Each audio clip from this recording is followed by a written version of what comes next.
Okay, we're in greenhouse 1. You hear all the water flow. We are going to,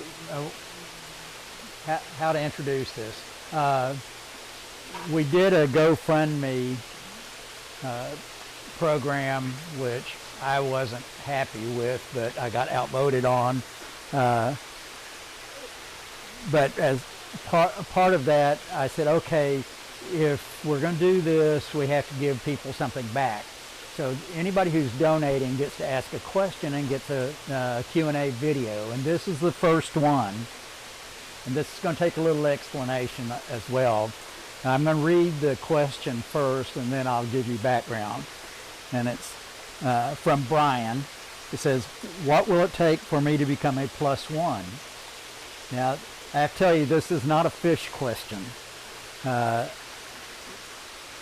Now for the background. Brian is our youngest daughter's significant other. I don't know, they've been together 3 or 4 years, something longer than a year, less than 5 years. And I think it was last year, year before last, before the pandemic, we were having a big family get-together, and Brian was there, and I was introducing Brian to some of Susie's relatives, and I introduced him as Susan, our youngest daughter's +0, and as a joke. But the reason for that is that at that point Brian was about 2 years into the process of getting divorced so he could be with our daughter, and Brian's a lawyer, and he wasn't getting it done. And so while it was a joke, it was also a dig at him. Since that time, by the way, he has gotten divorced finally. It took him over 2 years. I had to point out to him that about 35 years ago, I was in a similar situation when Susie and I were getting together, and I was getting a divorce. And I filed for divorce in October and was divorced in February. And Brian was taking years to get it done. Anyway, so it's been kind of a running joke since that point. And I think in one of the videos I mentioned Brian and said he was a 0.78 now. He's been bouncing around around the 0.8, 0.7 to 0.8 level. I have a spreadsheet that I keep records on, and I update every once in a while. In preparation for this, when I got the question from him a few days ago, I started updating the spreadsheet, and he came out at about a 0.83. I thought he should be happy with that, but then I got to thinking, you know, Susan, our daughter, is happy with him.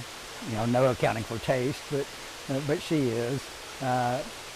He's a good guy mostly, kind of slow getting things done, but he's good. And I thought maybe I need to reevaluate things a little bit, you know, balance things off. And then I thought also, you know, he has these 2 fantastic children, Tessa, who's in college, and Riley, who's in high school.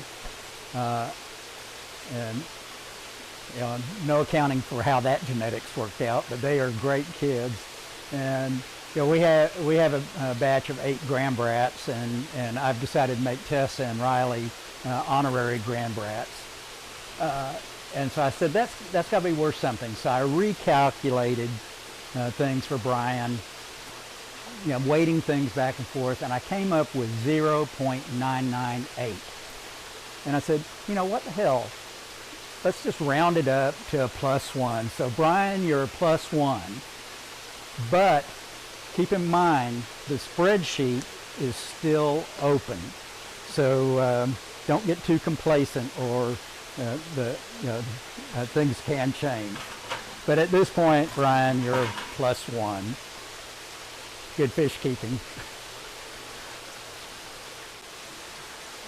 Okay, this is our second question from our GoFundMe donors. This is from Charlotte Poole. And her question is, has the storm affected the local ecosystem as far as you can tell? She goes on to say, I wish you best of luck with your recovery. Thank you so much for all the knowledge you share with us. I love watching your videos. Well, Charlotte, yes, it has. This was record low temperatures for this area. I know we went down to at least 12 Fahrenheit one night, and it was probably down in the single digits. A lot of trees that normally would be green at this time of the year aren't. I noticed that some of our live oak trees, which are stay green through the winter and then drop their leaves in the fall, in the spring, before they grow another batch, their leaves are brown now. Weesatch, which typically stays somewhat green, is not green. A native climbing cactus that we have in our yard, I just noticed this morning it got burnt. There's still green stems, but there are a lot of brown stems too. So I think, yes, there were major impacts. The other thing is, at lunch I was going through some Facebook posts from friends, and one had posted aerial photography of the Texas bays and Gulf showing big drifts of dead fish. The last time this happened was in 1983, when the Gulf got slushy and redfish and croakers and stuff and sea trout died. This happened again. It'll have a major impact on the bay and Gulf ecosystems for a while. I will try to, in the intro to written intro to this video, I'll try to provide a link to those photos so that you can see those. So yes, the local ecosystem has been impacted. I'm sure that a lot of our insect populations will be way down. We normally have butterflies that overwinter here. I think they're probably dead. They'll have to come back up from Mexico. The grasshopper population will probably be down. So it'll be interesting to see what happens this next summer. So, and short answer, yes, the ecosystem was impacted. Thank you for your question. Good fish keeping.